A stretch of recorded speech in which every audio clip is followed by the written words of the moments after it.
how to make your phone vibrate continuously without an application.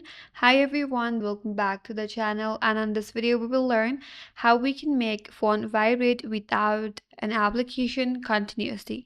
So without further delay, let's get started with this video. So for that, you could head over to settings in your device, and under settings scroll down, head over to sound and vibration.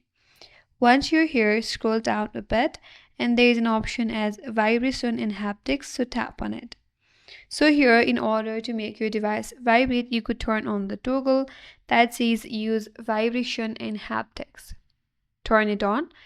So once you turn on the toggle from here, now your device will trigger it by all RAM or notifications and it will vibrate, but it may not vibrate continuously forever. So that's it. That's all for today's video. Hope this video was helpful, and if you're new to our channel, consider subscribing. Thank you for watching and stay tuned for more videos.